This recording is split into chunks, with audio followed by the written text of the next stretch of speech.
What is up, everyone? Today is Tuesday, which means that it's time for another live Q&A. As always, I'm your host, Paul J. Lipsky.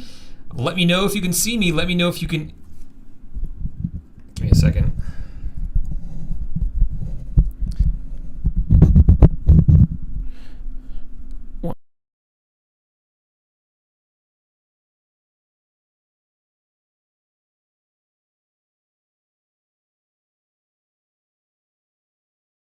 Okay, all right. I think the mic was backwards, so you might not have been able to hear me so well, so sorry about that. Welcome, everyone, to today's live stream. What is up, everyone? Let me know if you can see me. Let me know if you can hear me. Let me know if it's coming in too hot here. I just updated my computer. I think it's messed with a lot of settings. Let me see here. I think it's coming in a bit loudly. That might sound a little bit better now. So let me know if that sounds a little bit better. I think something's updating my computer, screws things up. But yes, sorry for the technical difficulties. But today's Tuesday, which means that it's time for another live Q&A. I do these every single week so I can help answer any questions that you have about drop shipping. So check out a lot of my videos I have. I go over different ways that you can drop ship onto different marketplaces. And if you have any questions about what I talk about, come to one of these live streams, ask the questions, and I will do my best to answer them for you. So let me jump into this and start seeing what kind of questions you all have. Thanks, Odima, for letting me know. All right. Robert says, where can I find other Asins if Amazon tells me wrong Asin, I can't upload the product? This happens often. So it sounds like you're trying to upload the products onto Amazon. Is that correct? Meaning you're trying to sell some products on Amazon.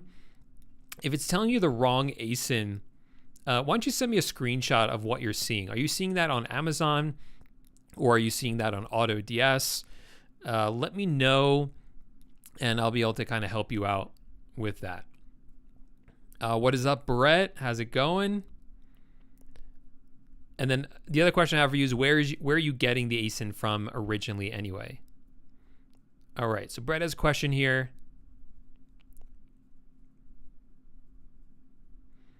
Brett says, if you can't find a track taco tracking number that is in the same town or zip code as my buyer, what are my options?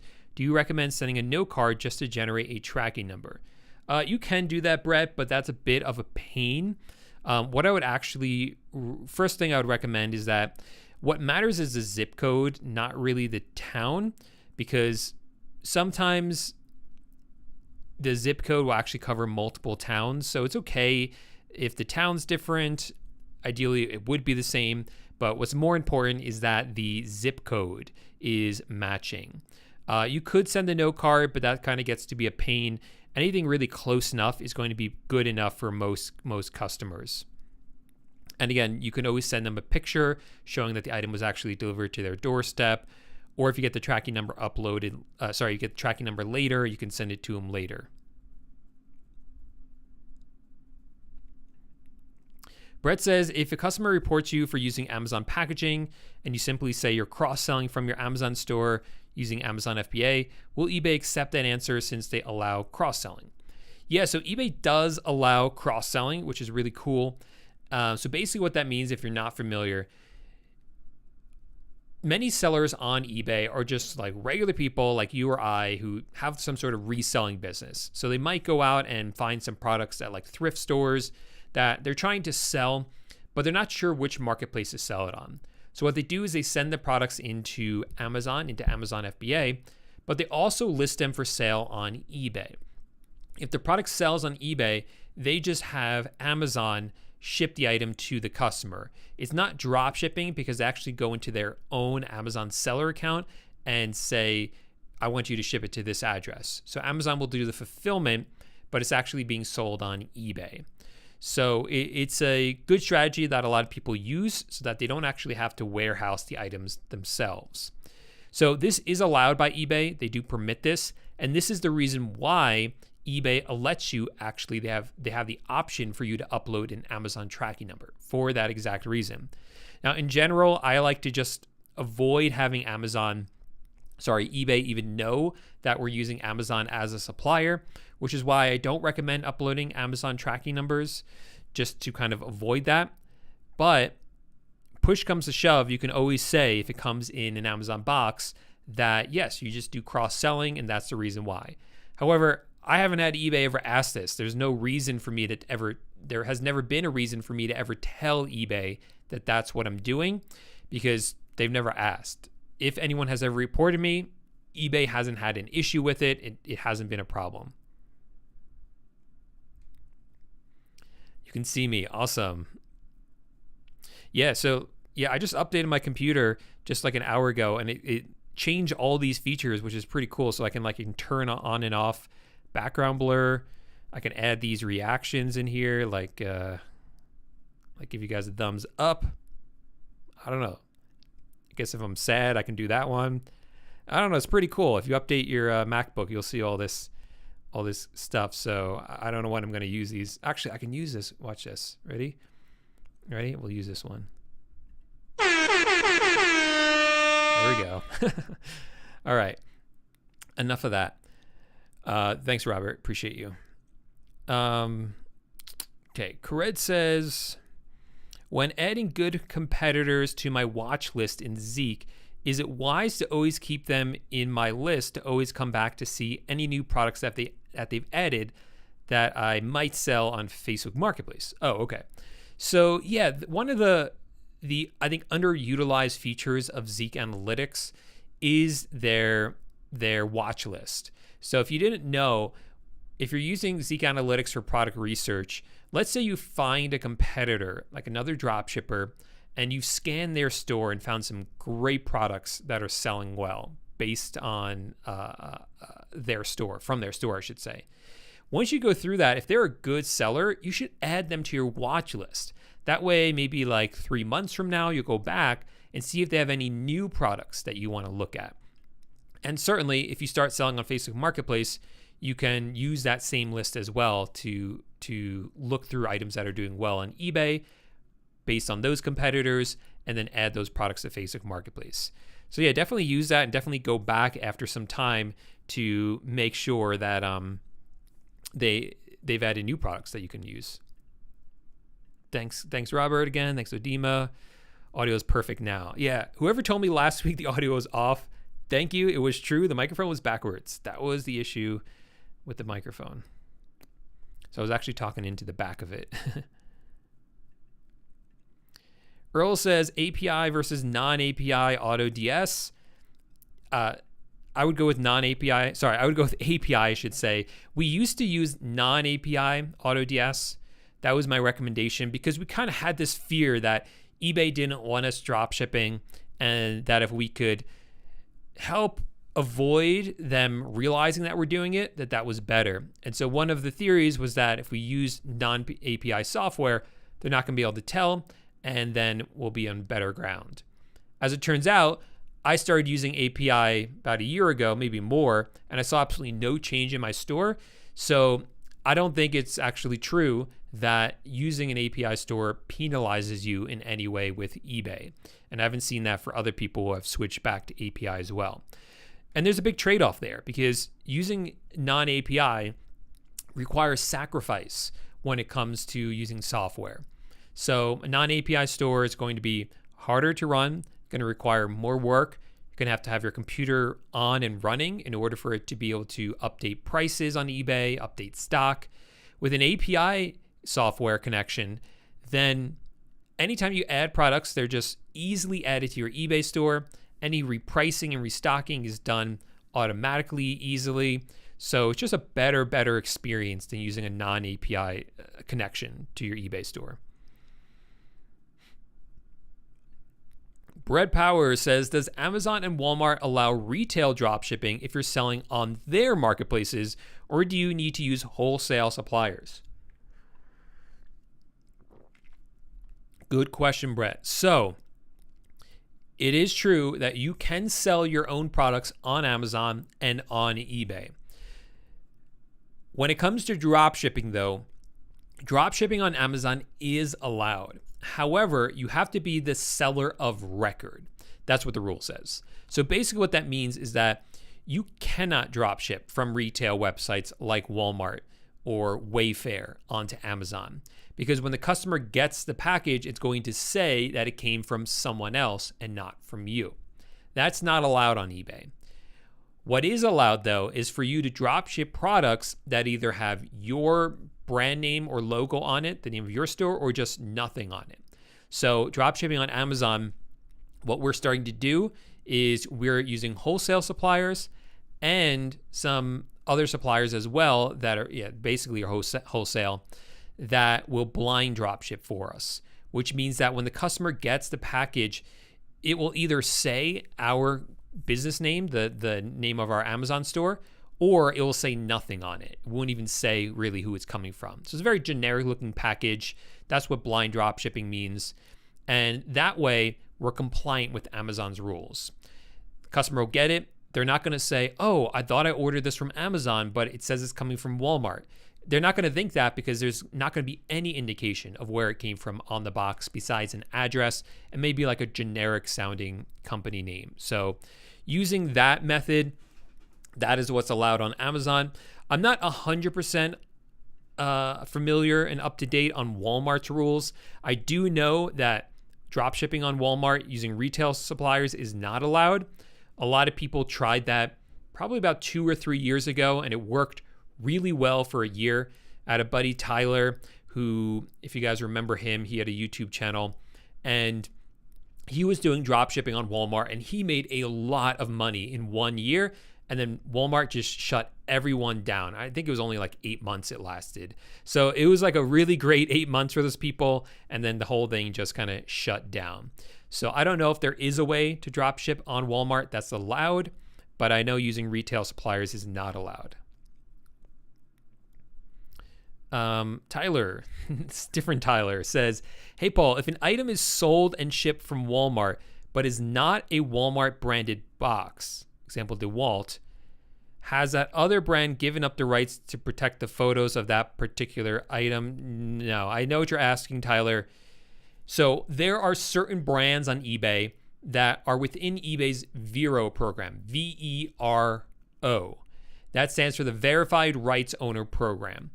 And basically what that means is that you are not allowed to list those products on eBay using the stock images and stock descriptions that are supplied by that brand.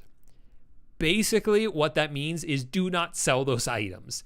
If it's a Vero item, as a dropshipper, it's best just to not sell them at all. Even if you use your own images and description, it's better to just avoid it entirely because those brands are very protective. They really don't want other people selling their products on eBay. Even if you do it in a way that complies with the rules, I still think it's risky and you should not be selling those products. So how do you know if an item is a Vero item? Well, this is going to come up for you in 2 different situations. First, when you're doing product research, if you're using Zeke Analytics and you find an item that's a Vero item, it will actually warn you. Zeke Analytics will have a warning sign right next to the item saying, hey, this is a Vero brand. You might want to avoid selling this. Then let's say you don't see that or you ignore it. When you go to list the item with AutoDS, AutoDS is going to warn you. It's going to say, hey, this is a Vero item. You probably don't want to sell it. And I would heed those warnings. I would not sell any Vero brands on eBay. So it's coming up on AutoDS. Yeah, so that could be an issue with AutoDS. I would reach out to their support and tell them, hey, like, I know this is a valid ASIN. Assuming you do know it's a valid ASIN. Say, I know this is a valid ASIN. I don't know why this keeps happening. And hopefully they'll be able to work out what's going on for you. Odima says, which marketing method would you recommend for my new Shopify store? Oh, it hurts me. It hurts me that you're asking me this question. This question makes me feel sad.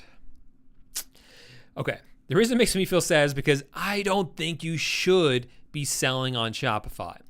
I think for beginners, especially, the easiest place to get started, the place that makes the most sense is on a marketplace like Amazon, like eBay, like Facebook Marketplace, like Etsy. There's just so many of them out there. Obviously, I'm doing Facebook Marketplace, eBay, and now Amazon. But with Shopify, you have to exactly what you're asking for. This is what the issue is that you are talking about marketing. Marketing is so hard to do because no one knows your website exists, Odema. You have to drive traffic to it yourself, and that usually requires money or a lot of expertise. Either money for ads, or you have to rank high in Google or rank organically on TikTok. It's a challenge. So if I were you, again, not my recommendation to sell on Shopify, Marketplace instead. But if you're doing Shopify, I would be trying to make viral TikTok videos. That is the way I would do it for your product, viral TikTok videos, because it's free and it is relatively easy to go viral on TikTok. So that would be the method that I would try. And people buy from TikTok. You know, there's like, you can look up like TikTok made me buy it. And it's all these products people found that they bought because they saw it on TikTok. Brett Power says, do you personally use an LLC or S Corp for your dropshipping taxes? And why do you prefer the one you use? All right. So a tough question for me to answer because I do not give legal advice here on this channel. I am a lawyer, but I'm not your lawyer. And I need to talk with you and know your exact situation in order to give you legal advice. And I wouldn't give you legal advice anyway because I'm not a business lawyer. So a disclaimer is out of the way now. I'll tell you what I personally do, or what I did. When I started my business, I ran it as a sole proprietor, meaning I didn't set up any sort of LLC or corporation or S Corp or anything like that. I just ran it under my name. Once I was like, oh shoot, this is actually working. I'm making some serious money with this. That's when I formed an LLC. And then the year after that, I switched my LLC to have it taxed as an S Corp. I'm not going to get into the real nitty gritty there, but for my situation, because I was an LLC, it made sense for me to switch it to be taxed as an S Corp because that actually saved me more money in taxes. It might be different for your situation, but for my situation, it makes sense for me, for my business to be taxed as an S Corp because of how much I make. Tyler says, did you hear about eBay's AI tools that are coming out? I wonder if they will be useful for dropshipping. Yeah, and I'm excited. Well, I'm curious to try them. It's not going to make, so the AI tools I know about are ones that apparently, the one I heard about is that all you have to do is upload a photo and it will write the title and description for you. I'm not sure how accurate that's going to be. AI does something called, what is it called? Phantom something or delusional. I forget what it's called. But basically what it does is if it doesn't know something, it will often make things up. You see this a lot with ChatGPT. So that's very concerning. It's why you shouldn't trust AI 100%. And for example, there was a lawyer who decided to, instead of writing his brief for the court, he had ChatGPT do it. And the program wrote out citations that were fake. It made up court cases. And if you don't know, when you're trying to argue a case in court, you need to be citing to previous case law saying, oh, in the past, this court ruled X, Y, and Z. And in this situation, it's pretty much the same facts. So you should rule X, Y, and Z again for this, if that makes sense. In the case of the lawyer who used ChatGPT, that didn't work out so well for him because the brief he submitted was citing to case law that didn't exist. So he got in a lot of trouble for that. And instead of ChatGPT saying, hey, I can't look up case law and I can't cite to any case law, instead of doing that, it just made some up. So I'm afraid that if we upload images of something and ChatGPT doesn't know what it is, or it's like, I'm not sure how tall this is, so I'm just going to make up a height for it. And then a customer gets in and says, hey, this doesn't fit. this was like a table that would fit in my corner, but the dimensions are not the same as a listing. So those are the things I'm kind of afraid are going to happen with this AI tool. So they got to work that out before they use it. Either way, I don't know how applicable it's going to be for us, because when we list products, we just plug them into AutoDS, and AutoDS lists them with the images and description and title that's given to us already from the supplier. So we would have to change up the method and actually download images and upload them into eBay and then use the AI tool. I don't know if it's really going to be practical for us to use those tools.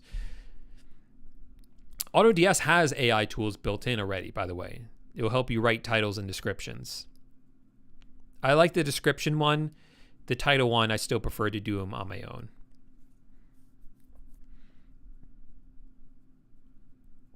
Okay. Ricardo says, once an eBay seller gets the ball rolling and they're getting daily orders consistently, how do we as sellers keep that momentum going aside from adding new optimized listings daily? Well, even though you said aside from, I do want to point out that adding items on a consistent basis that are well-researched and optimized is really important. So it doesn't have to be daily, but every single week, adding new products into your store as a dropshipper is really important for keeping that momentum going. Actually, it's like the most important thing. That is the most important thing. The other, I guess, things that I would add into that is making sure that you're fulfilling your orders quickly, so customers are getting their items quickly. You're asking customers for feedback. Those are the things that I'd be looking to do, but really it is all about just adding more products into your store and doing that on a consistent basis. Yes, Blue Care Express tracking numbers still work for eBay. AutoDS has a few different options for tracking numbers. They have Blue Care Express and they have Aqualine. Aqualine is actually better because Aqualine will mask the zip code, so that all looks like it's coming from one zip code. Not necessary, but it's like a nice safety net to have. So if you have it available, that would be the option I would go with.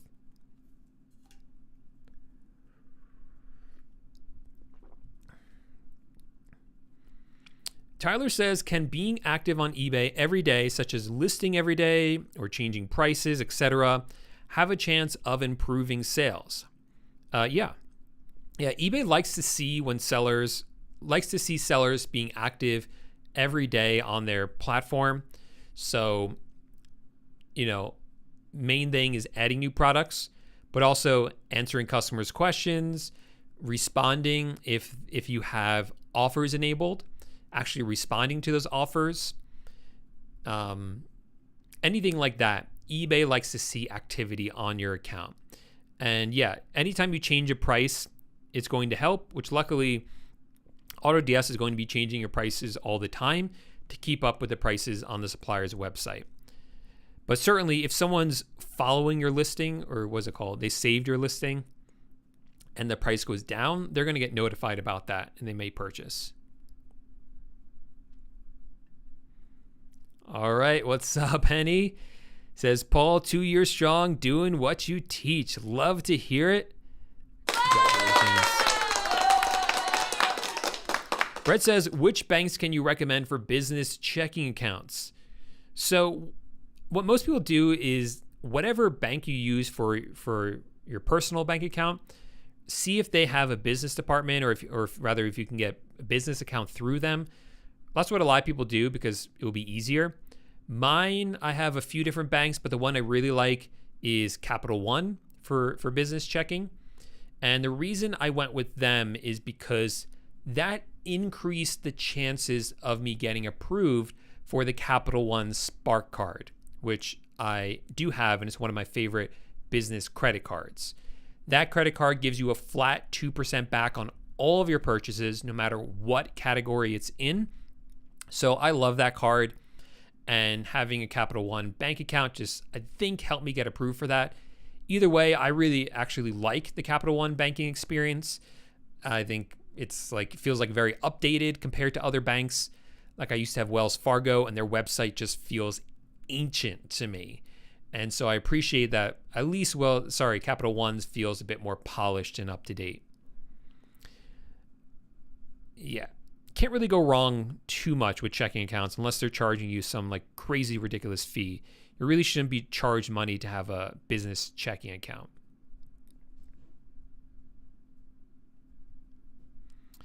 Eli says, how many accounts do you have on eBay? You can have as many as you want, but most people, I just recommend you have one account. That's all you really need. You say, why don't you recommend proxies or VPNs to mask your IP address?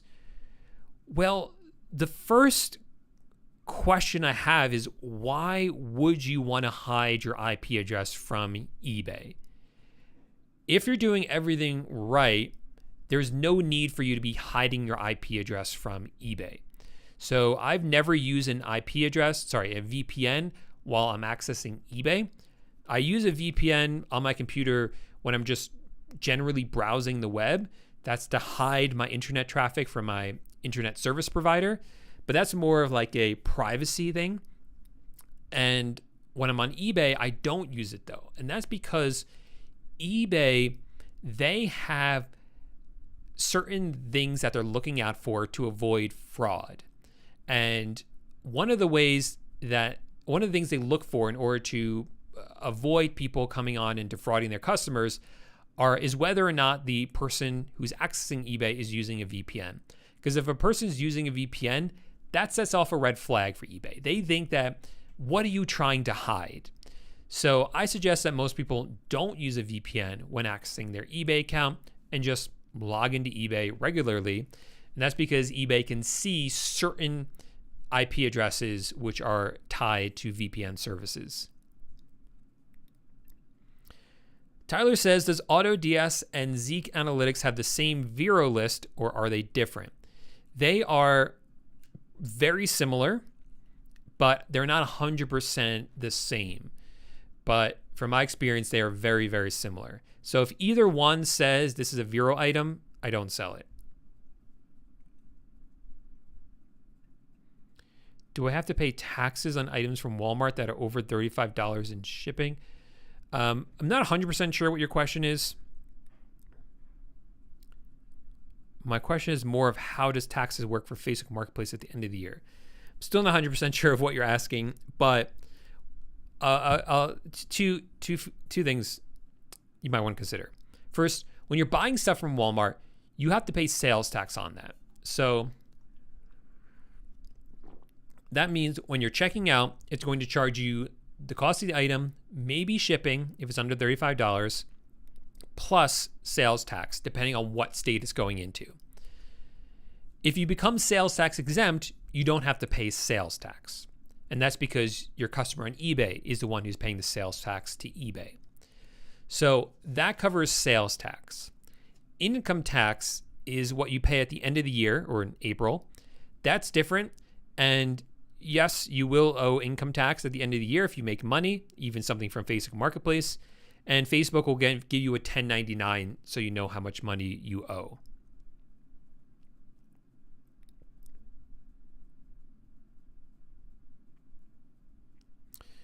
Jonathan says, how does eBay's authentication program work? I just got hit with it selling shoes, been having success, but I'm worried that this will be another roadblock in my journey. Can you explain what eBay sent you, what it is that they asked for? When you say authentication, are they saying that the product that you're selling is not, that it's like counterfeit? Is that what the claim is that they're worried about? Tyler says, could building an Instagram page over time help with Shopify sales? Yeah, it could. But again, that's not really my area of expertise. I'm sorry for making you hurt, Paul. Please take some cold water. I'm not getting that one. I feel like there's like maybe a joke in there that I'm not getting.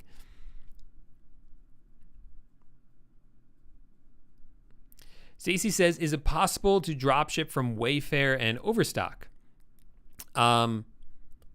Yes. Yeah. Wayfair and Overstock are two good suppliers to drop ship from. I haven't done Overstock in a while. Were they the ones who got bought up by Bed Bath & Beyond? Or is it the other way around? I forget. But Wayfair is one that I've used more recently, and they were a great supplier to work with, despite the fact that they actually drop ship themselves.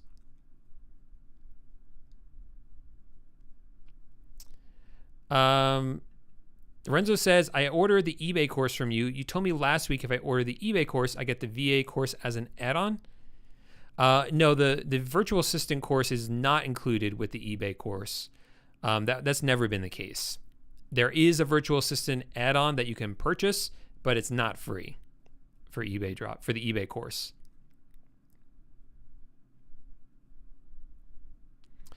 Lorenzo says, I saw that you were offering the Amazon course last week, but it's not there anymore. What's going on? So my Amazon dropshipping course is currently closed for enrollment, and that's because I'm in the process of updating it. It's going through a whole new renovation because we have found a new way to dropship on Amazon that complies with their rules, that's working. So I'm working on a whole new program for Amazon dropshipping that I'm really excited about, but that's why I've closed down the old one. This is going to be something brand new, something completely different, in fact, than the first iteration. So it's not even the same course. It's something different. It's not even a course. More about that later. We're still in the beginning phases of figuring the whole thing out, but there will be some new Amazon program coming out eventually. I'm not sure when.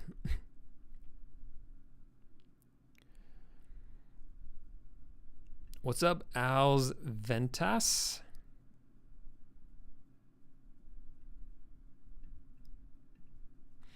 Lorenzo says, Facebook doesn't charge you for listings. Why would you pull that item off your store if it doesn't sell anymore? Facebook, but they're not charging you for listing. Yeah. The reason you would want to delete items from your Facebook Marketplace account that aren't selling is so that you can save money on the software. So software like AutoDS, it charges you based on the number of listings that you have that it's tracking for you. So if an item isn't selling, it is actually costing you money. It's costing you money in your software. So if you have plenty of room in the software anyway, it doesn't matter, but eventually it will matter. Breno says, what are the main things we got to notice or to identify a good product during product research on Zeke Analytics? So what I would recommend is check out some of my videos I've done on Zeke Analytics. Go through those because I show you actually inside Zeke Analytics what it is that you want to be looking for and the different criteria I'd be looking for to get a good product. So check out those videos, search on YouTube for Paul Lipsky, Zeke Analytics, and watch some of those videos because that's going to be a lot more helpful than me just talking through it right now.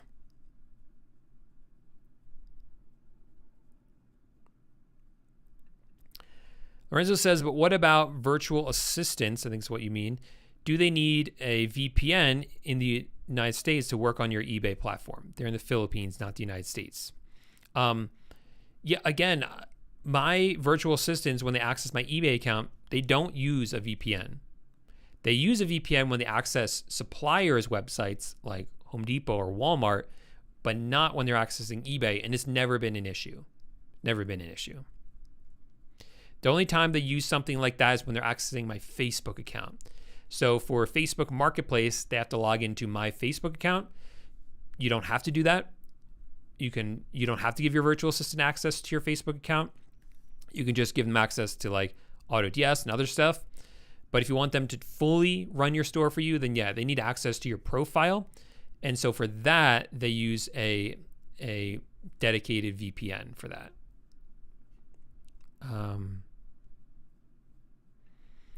Is it possible to become tax exempt with Overstock and Wayfair?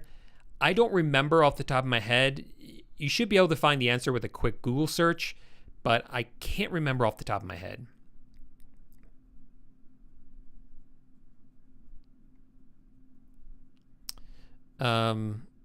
Lorenzo, send me an email about this. Maybe I can still let you in. because I'm not sure how long it's going to be before the program's ready. Tyler says, I randomly found AMZ Scout online and saw you in one of their videos. Yeah, AMZ Scout is a great product research tool if you're looking to dropship on Amazon. And yeah, I've done a few videos with them. Great program, great company. What? How did you I'm not following you. I'm not sure what that means. Are you saying I skipped your question? I don't see any questions from you. I'm not sure what you're asking. X says, how do you choose between thousands of products? Gets a little overwhelming, I guess, because I have no tools. Got to get that Zeke. You've answered your question yourself. I mean, that's what these tools are for. Software like Zeke Analytics, it's going to sort through all those different products and tell you which ones are doing well, tell you which ones you should focus on and sell yourself, so that you don't have to like look at all of them and just feel completely overwhelmed by it.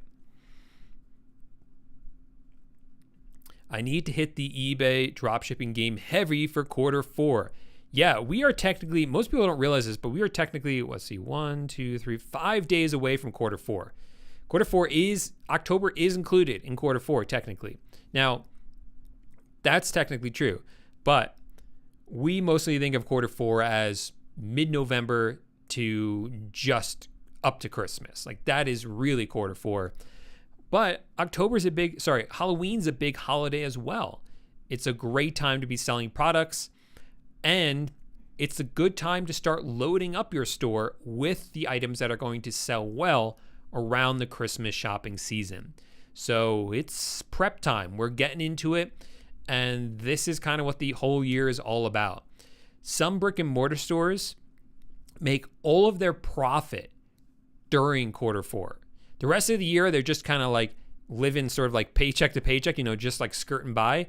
All the profit is actually made during Christmas. So that just tells you like how insane Q4 gets, just how much money people spend during this time of the year. So don't sleep on it. You got to hit the Q4 game heavy for sure. I think that's a great way to end today's live stream. If you enjoyed the video, make sure to give it a thumbs up. That's what I wanted. Make sure to give it a thumbs up.